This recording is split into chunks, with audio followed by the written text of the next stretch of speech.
अस्सलाम वालेकुम नाजरीन, इस एपिसोड के आगाज में हम देखेंगे वजीर सलाहुद्दीन अय्यूबी सुल्तान नूरुद्दीन की मैयत के पास बैठे हुए होते हैं। गुमुश्तगीन शहजादा इस्माइल को उठाए उनके पास आता है। अल्लाह मलक इस्माइल को लंबी उम्र अता फरमाए। अब से हमारे सुल्तान ये हैं और सलाहुद्दीन शाम ही नहीं दुनिया के किसी भी हिस्से में दो सुल्तानों की गुंजाइश नहीं है। ये सुनकर वजीर सलाहुद्दीन को बहुत ज्यादा गुस्सा आता है और वो खड़े होकर कहते हैं, तुम हमसे पहले शाम कैसे पहुंचे? मलक इस्माइल का तुम्हारी गोद में क्या काम है? तो गुमुश्तगीन कहता है, जब तुम जिम्मेदारी को पूरा नहीं कर सके तो ये काम मुझ पर आन पड़ा। अल्लाह के हुक्म से मैं अपने मलक को डाकुओं के हाथों से बचाने में कामयाब रहा। ये सुनकर वजीर सलाहुद्दीन उस लम्हे को याद करते हैं जब गुमुश्तगीन शहजादे को छीन कर वहाँ से भागा था, और फिर इस ख्याल के बाद वो कहते हैं, नहीं, शहजादे को अगवा करने वाले तुम ही थे, तुमने हमारे लिए जाल बिछाया। तो गुमुश्तगीन कहता है, जबकि हमारे सुल्तान का जिस्म अभी ठंडा नहीं हुआ है, तुम मुझ पर बहुतान लगाने की जुर्रत न करो। मैंने तुमसे ये भी कहा था कि तुम्हें अमानत की हिफाजत एहतियात से करनी चाहिए। तुमने हमारे सुल्तान को उनके आखिरी लम्हात में बहुत बड़ी मायूसी से दो चार किया। तो वजीर सलाहुद्दीन कहते हैं, हमारे खिलाफ ये साजिश रचाने वाले तुम ही थे। अमीर यारुकी का खून भी तुम्हारे हाथों पर है। ये सुनकर वजीर अमाद और असफहानी की आंखें खुली की खुली रह जाती हैं। और फिर वजीर अमाद पूछते हैं, अमीर यारुकी क्या वो शहीद हो गए? तो गुमुश्तगीन कहता है, सलाहुद्दीन तुमने सारा काम बर्बाद कर दिया। अपने जुर्म को मुझ पर डालकर अपनी कमजोरी को छुपाने की कोशिश न करो। वजीर सलाहुद्दीन की आंखें गुस्से और गम से भर आती हैं और वो कहते हैं, शुक्र करो कि हम सुल्तान की मैयत के सामने हैं, क्योंकि मैं तुम्हारे जितना बेअदब नहीं हूँ जो उनकी मैयत के सामने भी बहस कर रहा है। हम तुम्हारे साथ बाद में निपटेंगे। ये कहते हुए वो सुल्तान की मैयत को देखते हुए वहाँ से चले जाते हैं।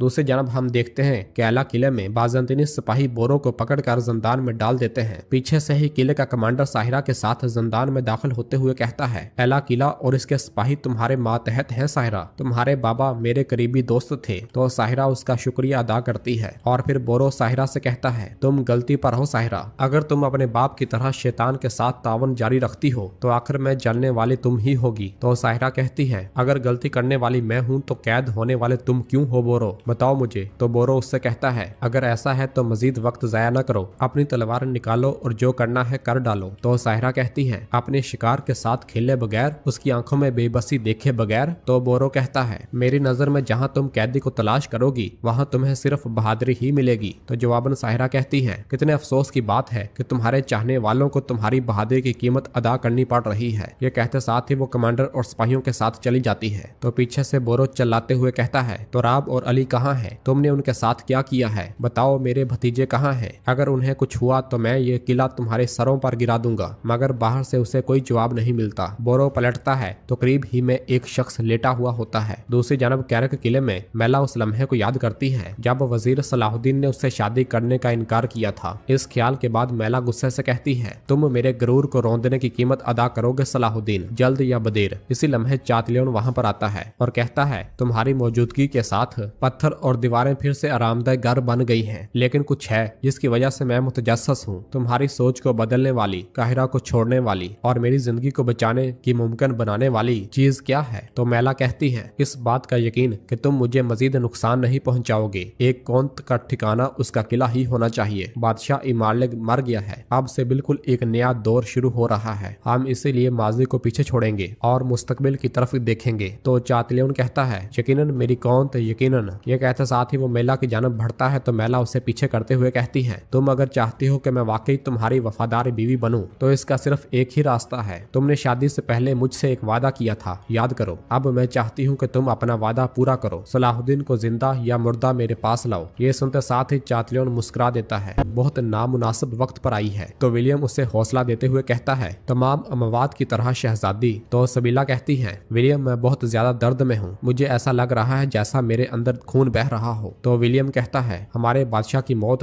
एक खुले और कभी न बंद होने वाले जख्म की तरह रहेगी, लेकिन हम इस जख्म के बावजूद भी खड़ा होने पर मजबूर हैं। सबीला पलटती है तो विलियम मजीद कहता है, कुदस को महफूज बनाते हुए हमें उनका मातम जीना है, हमें उनके विरसे की हिफाजत करनी है। इसी लम्हे बालन वहाँ पर आता है। सबीला एकदम से आगे बढ़कर उसके गले लग जाती है और कहती है, मेरे बाबा मर चुके हैं। तो बालन उसे हौसला देते हुए कहता है, जानता हूँ सबीला, मैं जानता हूँ। अजीब बात यह है, दो दुश्मन रियासतों के बादशाह और सुल्तान एक ही वक्त में फौत हुए हैं। ये सुनकर विलियम एकदम से पूछता है, क्या सुल्तान नूरुद्दीन भी फौत हो गए हैं? बालन के हाँ में सार हिलाने पर विलियम मजीद परेशान होते हुए कहता है, मेरे खुदावंद, दौर बदल रहा है। ऐसी चीजें बेमतलब नहीं हो रही। एक नया दौर शुरू हो रहा है। दूसरी जानब मारिया जिंदान में कैद लाडगाय के पास आती है। लाडगाय उसे देखते हुए कहता है, इस तकलीफदाह दिन में आपको यहाँ पर लाने वाली चीज क्या है? मैं इसके लिए मुतजस्सस हूँ मलका। तो जवाबन मारिया कहती है, अभी फांसी से बचने वाले शख्स को देखें तो तुम बहुत मुतजस्सस हो। तो लाडगाय कहता है, आप उस खातून की तरह बिल्कुल भी अफसुर्दा दिखाई नहीं दे रही जिसका शोहर फौत हुआ है। मजीद ये कि चूंकि बादशाह मर चुका है तो इसलिए अब तुम्हारे मलका की लकब की कोई अहमियत नहीं रही। कितने अफसोस की बात है। तो मारिया कहती है, मत भूलना लाडगाय, बादशाह मरते हैं और बादशाह पैदा होते हैं। वारिस बाल्डोन है जिसके हकीम को मारने की कोशिश मैंने की ताकि वो दर्द से मर सके। वो बाल्डोन तुम देख सकते हो लाडगाय, मेरी ताकत मेरे उन्वानात से मबरा है और तुम्हारा मुस्तकबिल मेरे होंठों के दरमियान है। अपना दिमाग इस्तेमाल करो। कुदस के इस नए दौर में सीधी तरफ खड़े हो जाओ, वरना मेरे होंठों की मोहर टूट जाएगी। तब क्या होगा उसके बारे में तुम अब सोचो। ये कहते साथ ही मारिया चली जाती है। दूसरी जानब करातेगन वजीर सलाहुद्दीन से कहता है, यकीनी तौर पर उस बदमाश गुमिश्तगीन की वाज़े कोई साजिश है। एक तो हम पर हमला कर रहा है और ऊपर से हमें ही मुजरम ठहरा रहा है। तो खलील कहता है, क्या इसके बावजूद भी हम मलक इस्माइल को जानबूझकर उसके पास छोड़ेंगे? तो करातेगन कहता है, हाँ खलील ठीक कह रहा है, चलें जाकर उसका सामना करते हैं। मैं उसका हकीकी मामू हूँ और आप उसके मुंह भोले भाई हैं। हमारे यहाँ होते हुए उसका क्या अमल दखल है? तो वजीर सलाहुद्दीन कहते हैं, मैं किसी को ये कहने नहीं दूंगा कि जनाजा खत्म होने से पहले इनकी लड़ाई हो गई है। बेफिक्र रहो, मैं अपने सुल्तान की याद और उनकी अमानत की हिफाजत करूंगा। अगले ही लम्हे वहाँ पर काजी फाजल आते हैं और कहते हैं, मेरे सुल्तान हम सब के बाबा फौत हो चुके हैं, मेरी ताजियत कबूल फरमाएं। यह कहते साथ ही काजी फाजल आगे बढ़ते हैं और वजीर सलाहुद्दीन को गले लगा लेते हैं। और फिर वजीर सलाहुद्दीन कहते हैं, हमारा गुस्सा हमारे गम में शामिल हो गया है, हमारा अंजाम अच्छा हो। तो काजी फाजल कहते हैं, हम जबकि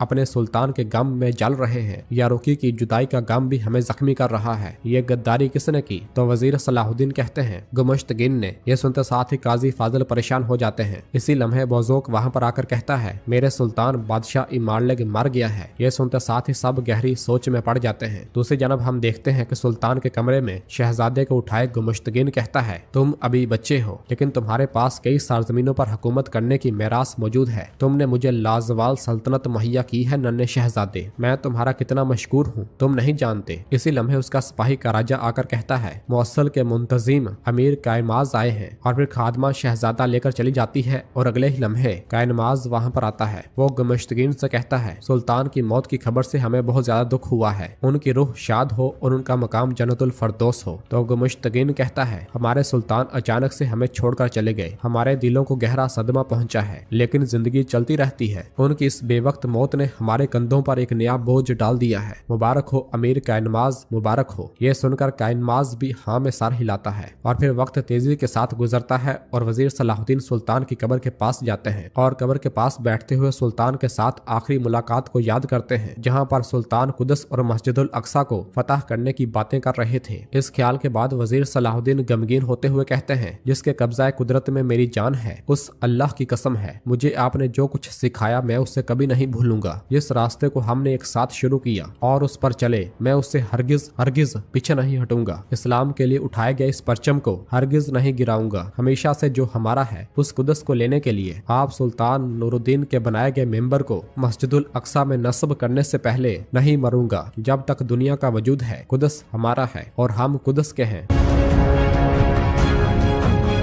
इधर कैरक किले में मैला चादलियन को हार पहनाते हुए कहती है, बादशाह इमारलेग की मौत कुदस की लहर को उल्ट पुल्ट करके रख देगी। तो जवाबन चादलियन कहता है, मेरी कौंत जो होना है वो वाजे है, आखिर में तख्त पर बाल्डोन ही बैठेगा। तो मैला उसे चोगा पहनाते हुए कहती है, मलका मारिया बाल्डोन को अपने शिकंजे में कसना चाहेगी, मगर विलियम ऐसा नहीं होने देगा। वो सबीला और बालन को अपने साथ कर लेगा। और ये बात मत भूलो कि बालन सलाहुद्दीन का दोस्त है, उसका इक्तदार संभालना सलाहुद्दीन के मफाद में होगा। तो चादलियन कहता है लेकिन मलका मारिया और लाडगाय सलाहुद्दीन के दुश्मन हैं। तो मैला उससे कहती है तुम्हारा काम सिर्फ कुदस में सलाहुद्दीन के दुश्मनों को मजबूत करना है। तो चातलियन उससे प्यार करते हुए कहता है फिक्र मत करो कौंस, ऐसा ही होगा। दूसरी जानब कुदस में बिस्तर पर मौजूद बालन गमगीन होते हुए मारिया से पूछता है मेरे बाबा कैसे मरे। तो मारिया उससे कहती है मैं आपका दुख समझ रही हूँ, लेकिन आपको एक बादशाह की तरह मजबूत होना होगा। तो बाल्डोन कहता है मैं बादशाह नहीं हूँ। तो मारिया कहती है तख्त के वारिस आप हैं, आप अपने बाबा की जगह कुदस के बादशाह बनेंगे। लोग किसी ऐसे बादशाह को अपनी नजरों के सामने नहीं देखना चाहेंगे जिसकी आंखों में आंसू हूँ। तो बाल्डोन कहता है मुझे किसी की परवाह नहीं है, मुझे बस मेरे बाबा चाहिए। तो मारिया उससे कहती है मेरा यकीन करो बाल्डोन, तुम्हारे बाबा तुम्हारे मजबूत खड़े होने और आप उसकी तख्त की हिफाजत करें ये चाहते थे। जैसा कि आप जानते हैं कि लाडगाय कैद खाने में है और वो भी किसी गलत फहमी का शिकार होकर। तो बाल्डोन कहता है यहाँ पर क्या कुछ हुआ है मुझे नहीं पता। तो मारिया कहती है आपको जानने की जरूरत भी नहीं है, क्योंकि बादशाह सब कुछ जानकर सब कुछ तक रसाई हासिल नहीं कर सकते। तो उसके इर्द गिर्द ऐसे लोग होने चाहिए जिन पर वो एतमाद कर सकें। मुझ पर भरोसा करें, लाडगाय को आपके लिए और कुदस के मुस्तकबिल के लिए उस कैद खाने से निकालें। ये सब सुनकर बाल्डोन को कुछ भी समझ नहीं आ रहा होता और मारिया अपनी चालें उस कायनमाज से कहता है नए बोझ ने मुझे और इस बच्चे को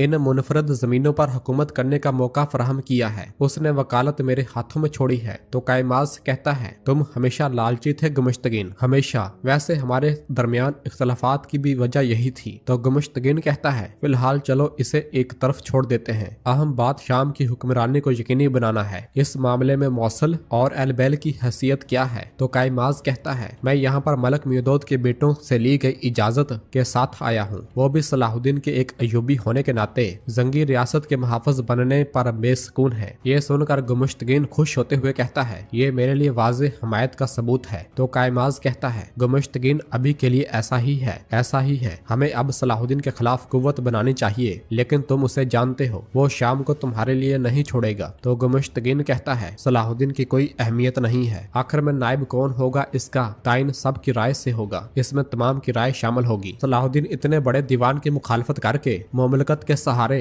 अमरा को अपने मुखालफ नहीं करना चाहेगा। तो कायमाज कहता है अच्छा, तो ज्यादातर उमरा की राय सलाहुद्दीन की जानब इशारा करती है, तब क्या होगा। तो गुमुश्तगीन कहता है सूरत हाल वहाँ तक पहुँचने से पहले हमारे पास यकीनी तौर पर इससे निमटने के लिए एक चाल है। इधर हम देखते हैं कि वजीर सलाहुद्दीन उमर मुल्लाह और अपने करीबी साथियों के साथ मौजूद होते हैं। कारातेगन उनसे कहता है देखे मेरे सुल्तान, आप पीछे क्यों हट रहे हैं? क्या सुल्तान नूरुद्दीन ने मेरे भांजे को आपके हवाले नहीं किया? आप हरकत में क्यों नहीं आ रहे? तो वजीर सलाहुद्दीन कहते हैं हक और बातिल को सूरज की तरह वाजे करने के लिए सबसे पहले जो कुछ हुआ उसे लोगों की नजरों में अयां करने के लिए। और फिर अमीर अस्फहानी कहते हैं हम बहुत देर कर देंगे, आपका आवाज़ बुलंद वकालत के लिए अपनी ख्वाहिश का इजहार करना जरूरी है। तो वजीर सलाहुद्दीन कहते हैं मैं जानता हूँ, लेकिन जब हमारे दुख ताज़ा है। तो उमर मुल्लाह उनकी बात काटते हुए कहते हैं ये बिल्कुल भी तख्त की मोहब्बत नहीं है सलाहुद्दीन, आपकी ख्वाहिश का मतलब सुल्तान नूरुद्दीन की मिरास को महफूज रखना है, वरना मुझे डर है कि सारी ताकत किसी लालची आदमी के हाथ में आ जाएगी। तो वजीर सलाहुद्दीन कहते हैं ये हमारे लिए तबाही होगी। और फिर वजीर अमाद कहते हैं मेरे सुल्तान आलम इस्लाम की नजरें हम पर हैं, इस उम्मत का आपके अलावा कोई हामी नहीं है। तो वजीर सलाहुद्दीन कहते हैं अस्तगफिरुल्लाह, मैं अपने सुल्तान की मिरास और उनके मकसद को यकीनन बेआसरा नहीं छोड़ने वाला। मैं अपनी जिम्मेदारी से नजरें नहीं चुरा रहा, बल्कि सही वक्त के इंतजार में हूँ, क्योंकि हर कोई समझता है कि इंतजार करने में कोई भलाई नहीं है, इसलिए हमें वही करना है जो जरूरी है। काजी फाजल बगदाद के लिए रवाना हूँ, मैं नियाबत का तालब हूँ, ये मोहतरम खलीफा को बताएं, उनकी जानब से भेजा गया फरमान हमारे काम को आसान कर देगा। दूसरी जानब बोरो जंदान का दरवाजा खोलने की कोशिश कर रहा होता है और फिर नाकाम होने के बाद वो लेटे हुए शख्स की जानब देखते हुए कहता है ऐसे सो रहा है जैसे मर गया हो। तो वो शख्स कहता है तुमसे पहले भी फरार होने की कोशिश करने वाले गुजरे हैं, तुम जिंदा बाहर नहीं निकल पाओगे, बेकार में कोशिश न करो। तो बोरो उससे कहता है अपनी नींद को देखो, तुम गालबन अपनी जिंदगी से थक गए हो, मेरी जिंदगी की कोई अहमियत नहीं, भेड़ियों ने खून को चख लिया है, या तो मारूंगा या मर जाऊंगा। ये सुनकर वो शख्स कहता है ये कैसे हो सकता है तुम? तो बोरो पूछता है क्या तुम मुझे जानते हो? वो शख्स खुश होते हुए एकदम से खड़ा हो जाता है और आगे बढ़ते हुए कहता है मैं तुम्हें तुम्हारी माँ और बाप से भी ज्यादा जानता हूँ, पागल भेड़िए। ये सुनकर बोरो खुश होते हुए पलटता है और कहता है कराकोश, ये तो तुम हो। और फिर अगले ही लम्हे बोरो उसके साथ लिपट जाता है। वो दोनों बहुत ज्यादा खुश होते हैं। बोरो कहता है मैंने आखिरकार तुम्हें ढूंढ लिया, तुम्हारी तरह मर्दों जैसे सोने वाले दुनिया में है ही कितने, यहाँ पर इतनी क़यामत बर्पा हुई और मैं तुम्हें बेदार भी नहीं कर सका। तो कराकोश कहता है मैं क्या करूँ पागल भेड़िए, मैं थोड़ा खाता हूँ थोड़ा बोलता हूँ, लेकिन मैं सो थोड़ा भी नहीं पाता, सिर्फ मुझे इसका हल नहीं मिल सका। तो बोरो उसे फिर से गले लगाते हुए कहता है, तुम जिंदा हो, तुम जिंदा हो, अल्लाह का शुक्र है। बताओ गोकबोरू कहाँ है, हमारा भाई कहाँ है? तो कराकोश नजरें चुरा बालन और सबीला से कहता है, कुदस के मुस्तकबिल के लिए उठाया जाने वाला सबसे अहम कदम तुम्हें अपनी शादी को जल्द से जल्द मुकम्मल करना होगा। तो बालन उससे कहता है, जबकि बादशाह का दुख भी ताज़ा है। तो सबीला कहती है, मैं भी बालन जैसा सोच रही हूँ। मगर विलियम कहता है, जैसा कि आप सब जानते हैं कि तख्त अब प्रिंस बाल्डोन का हक है, लेकिन बाल्डोन की बीमारी और अभी तक उसकी कम उम्र की वजह से इस मुश्किल जिम्मेदारी के लिए तैयार न होने को देखें तो हमें इसका ख्याल रखना चाहिए। अगर प्रिंस बाल्डोन अपने तख्त के हक से दस्तबरदार होता है, शहजादी के शोहर के तौर पर कौंत बालन को कुदस के नए बादशाह के तौर पर देखा जाएगा। ये कुदस के लिए सबसे दुरुस्त इंतखाब है। ये सुनकर सबीला और बालन भी राजी नजर आते हैं। इसी लम्हे मारिया लाडगाय को लेकर वहाँ पर आती है। लाडगाय को देखकर सब चौंक जाते हैं। विलियम पूछता है, लाडगाय आप कैसे?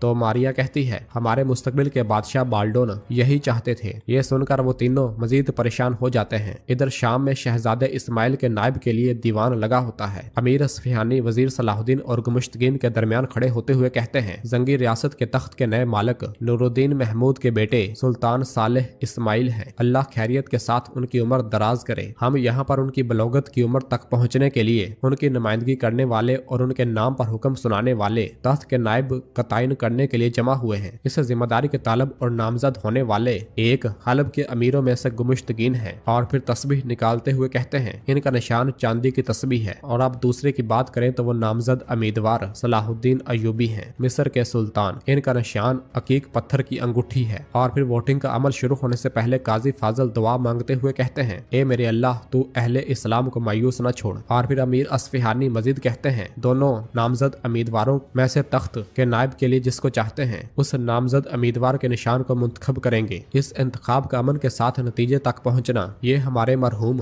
जन्नत मकानी सुल्तान नूरुद्दीन महमूद जंगी से हमारी वफादारी है। चलें दाएं तरफ से शुरू करते हैं। ये कहते साथ ही असफिहानी दाएं जानब बैठते हैं और अंगूठी मुंतखब करते हैं, जबकि सामने से अमीर कायमाज तस्बीह मुंतखब करता है। उमर मुल्लाह अंगूठी मुंतखब करते हैं, सामने वाला तस्बीह मुंतखब करता है। वजीर अमाद अंगूठी मुंतखब करते हैं, सामने वाला तस्बीह मुंतखब करता है। और इसके बाद एक और तस्बीह मुंतखब करता है। मुकाबला यहाँ तक 4-3 तक पहुँचता है। और फिर कुछ देर सोचने के बाद आखिरी अमीर अंगूठी का इंतखाब करता है और मुकाबला 4-4 से बराबर हो जाता है। ये देखकर अमीर असफिहानी फिर से खड़े हो जाते हैं और कहते हैं, 4 तस्बीहात के मुकाबले में 4 अंगूठियां, राय बराबर है। जब ऐसी सूरत हाल है तो हमारी आदत के मुताबिक तख्त के नायब का तयन करने के लिए 2 दिन के बाद फिर से इंतखाब होंगे। तब तक सब सोचें और जान जाएं, और अगर किसी ने कुछ कहना है तो कह सकता है। तो वजीर सलाहुद्दीन कहते हैं, रियासत और उम्मत के लिए जो ठीक हो वही हो। गुमुश्तगीन कहता है, खैर और शर में फर्क करने के लिए कुछ बदनीयती पर मबनी साजिशों का पर्दा फाश करना जरूरी है। तो जवाबन वजीर सलाहुद्दीन कहते हैं, ये कैसा इत्तेफाक है, मैं भी यही चाहता हूँ। तो असफिहानी कहते हैं, ये ना भूलें कि बगैर सबूत और गवाहों के बात हमारे दीवान पर बुरा असर डालती है। तो गुमुश्तगीन कहता है, फिक्र न करें मोहतरम वजीर साहब, मेरे पास एक गवाह है। अगर आप इजाजत दें तो मैं उसे यहाँ पर पेश करना चाहूंगा। इजाजत मिलने पर कराजा एक शख्स को लेकर वहाँ पर आता है। असफिहानी पूछते हैं, ये शख्स कौन है? तो गुमुश्तगीन कहता है, मलक इस्माइल को बचाते वक्त जिसको मैंने कैद किया वो डाकू। इसके पास बताने के लिए अहम हकाइक हैं। ये सुनकर सब उसकी जानब देखने लग जाते हैं। दूसरी जानब कुदस में विलियम कहता है, प्रिंस बाल्डोन को अभी तक ताज नहीं पहनाया गया और न ही बादशाह करार दिया गया है, तो अभी तक फैसला नहीं किया जा सकता। तो मारिया कहती है, बादशाह इमारले के बाद तख्त का वारिस बाल्डोन है, क्या इस मामले में कोई एतराज है? अगर आप कोई और मंसूबा बना रहे हैं? तो बालन उसकी बात काटते हुए कहता है, हमारा वाहिद मंसूबा कुदस के मुस्तकबिल को महफूज बनाना है। तो लाडगाय कहता है, जिसे तुम फायदा कह रहे हो वो तुम्हारे जाती मफाद से ज्यादा कुछ नहीं है। तुमने कुदस के तख्त पर बैठने के लिए शहजादी से शादी की कौन? तो बालन गुस्से से कहता है, अगर कोई अपने मफादात के लिए जीने वाला है तो वो तुम हो। दोबारा मेरे और शहजादी सबीला के बारे में बात करने की कोशिश करने से पहले 1000 बार सोचना, वरना। तो लाडगाय उसकी जानब बढ़ते हुए कहता है, वरना क्या? तो मारिया कहती है, लाडगाय चलते हैं। ये सुनते साथ ही लाडगाय वहाँ से चला जाता है। और फिर जाते जाते मारिया विलियम से कहती है, इस कमरे में बादशाहत और उसके मुकर्रर करदा असूलों को सबसे बेहतर तरीके से जानने वाले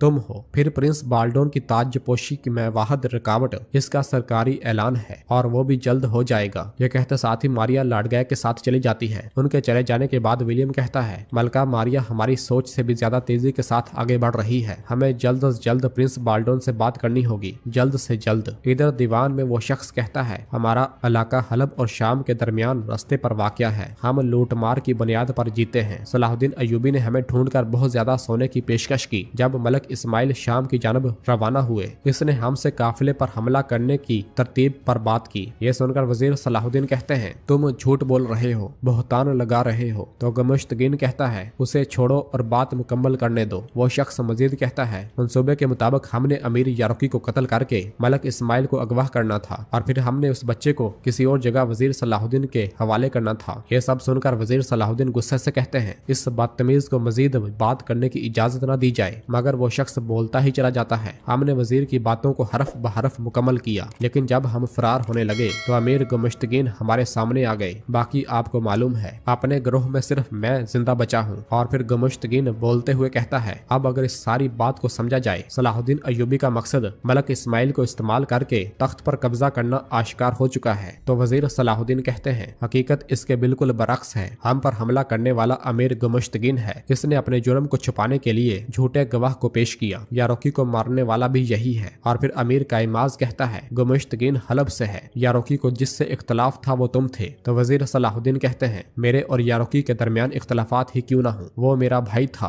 अमीर गमुश्तगीन ने यारोकी को मेरे साथ खड़ा होने की वजह से सजा दी। तो गमुश्तगीन कहता है, क्या तुम्हारे पास कोई गवाह या सबूत है? तो वजीर सलाहुद्दीन कहते हैं, ये जगह अदालत नहीं है, यहाँ पर कोई काजी भी नहीं है। हर कोई अपने जमीर से फैसला करेगा। और फिर उमर मुल्ला कहते हैं, ये सब फजूल की बातें हैं। सुल्तान नूरुद्दीन का एक ही मकसद था और वो कुदस को कैद से आजाद करवा कर और सलीबियों को इन जमीनों से बाहर निकाल करना था। राय देने वालों से मेरी आजिजाना दरख्वास्त है, इस विरासत की कौन हिफाजत करेगा, ये सोच कर उसके मुताबिक फैसला करें। और फिर गमुश्तगीन कहता है, मैं भी यही राय रखता हूँ, लेकिन मैं इस मामले पर मुख्तलिफ नुक्ता नजर से आया हूँ। कुदस की फतह के ख्वाब को यकीनी बनाने के लिए इतना अरसा हमने क्या कुछ झेला है। हमें खुलकर इस मामले पर बात करने की जरूरत है। जबकि वजीर सलाहुद्दीन बहुत गुस्से के साथ उसे देख रहे होते। जंदान में कराकोश बोरो से कहता है, कर्तबा के महोद अमीर से मुलाकात करके उनके सलीबियों के साथ तजारत को कमजोर करने और इस खुफिया चाल के मकसद के साथ हमें खबर मिली है कि कुदस में भेजने के लिए वैंदक के ताजरों ने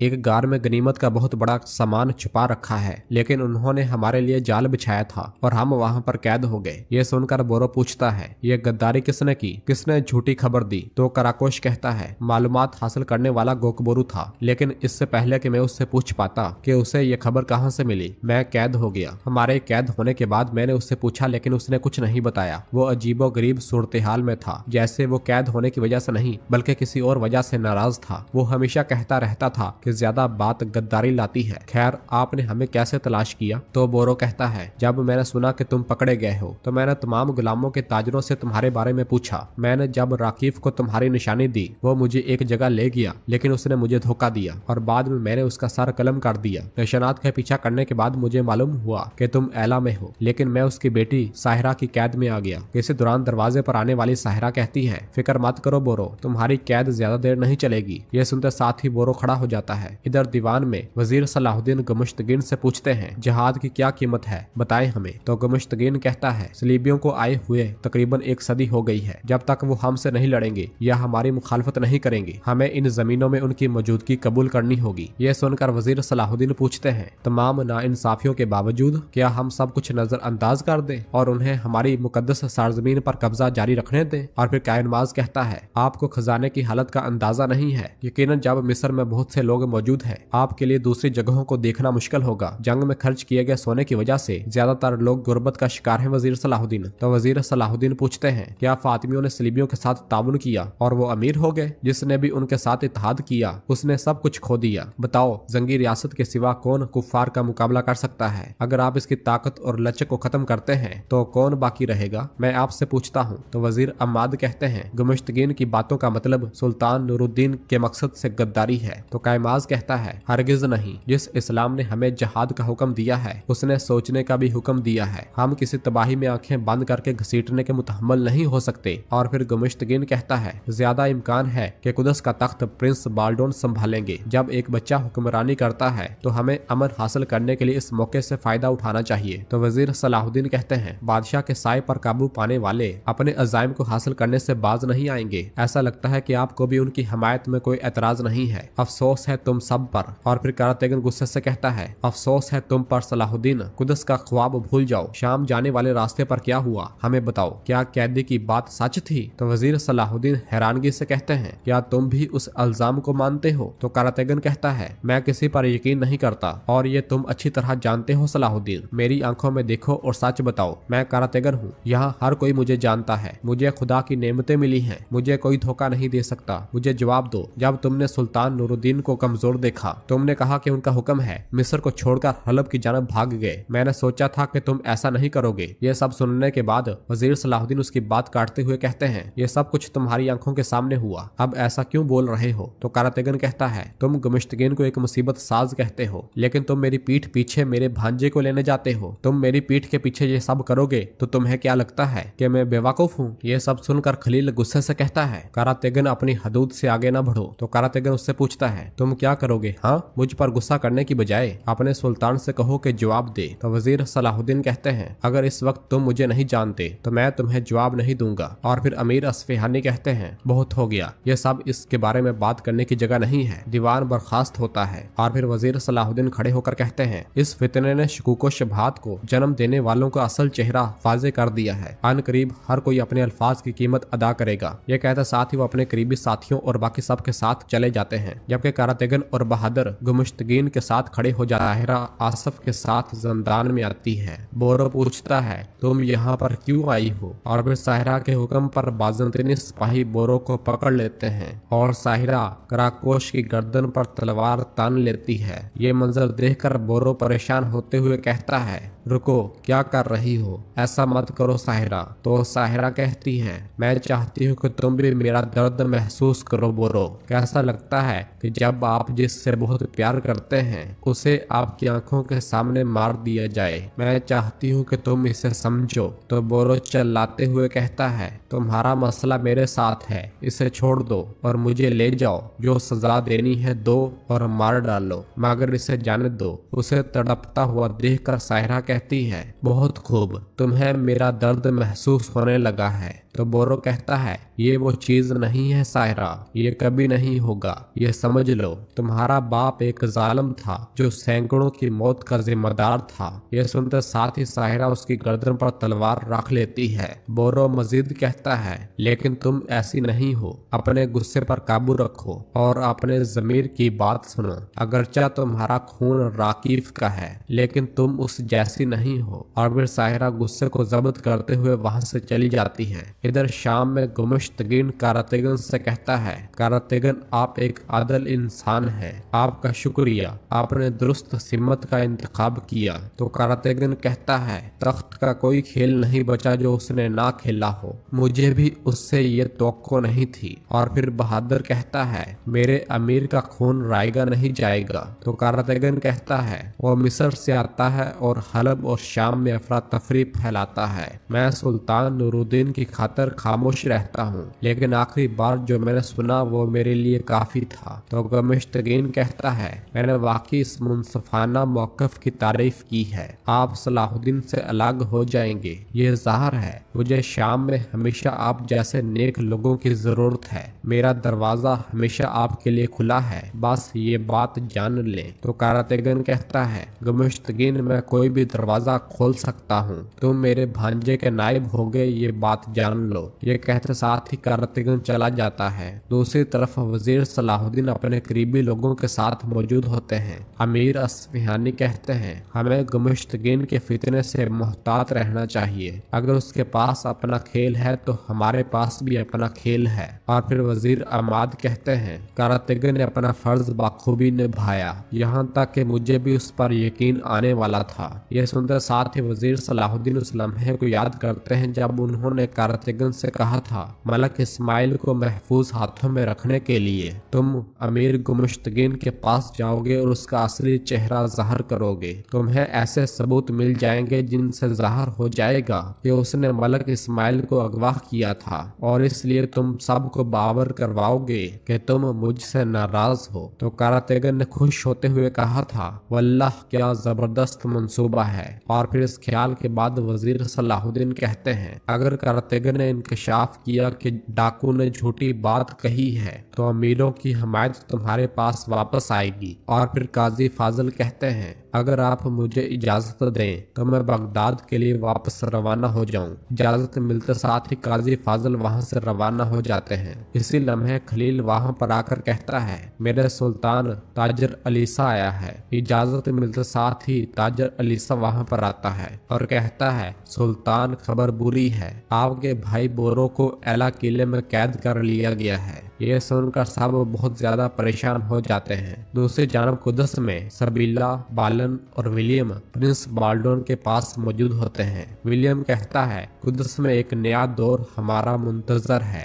आपके बाबा इमारले की बेवक्त मौत, और जैसा कि आप जानते हैं कि तख्त पर बैठना आपका हक है। और फिर सबीला कहती है, लेकिन आपकी बीमारी बाल्डोन, ऐसा काम करना आपकी सेहत को खतरे में डाल सकता है। आप जानते हैं कि बादशाही के लिए बड़े तजर्बे और जिम्मेदारी की जरूरत होती है। और फिर विलियम कहता है, प्रिंस बाल्डोन, आप और कुदस दोनों के मफाद में है कि आप तख्त पर अपना दावा तर्क कर दें। ये सब सुनकर बाल्डोन पूछता है, अगर मैं तख्त पर ना बैठूं तो कौन बैठेगा? तो बालन कहता है, चूंकि मैं आपकी बहन से शादी करूंगा इसलिए मुझे बादशाह का खिताब दिया जाएगा। लेकिन मुझ पर यकीन करो बाल्डोन, ये उन्वान बादशाह होने के बारे में नहीं है। हम सब का एक मुश्तरका मकसद है, वैसा ही जैसा कि बादशाह इमालिक, कुदस और हमारे हम मजहब परस्तों का है। और फिर सबीला कहती है, यहाँ पर वो लोग होंगे जो आपको उलझाएंगे,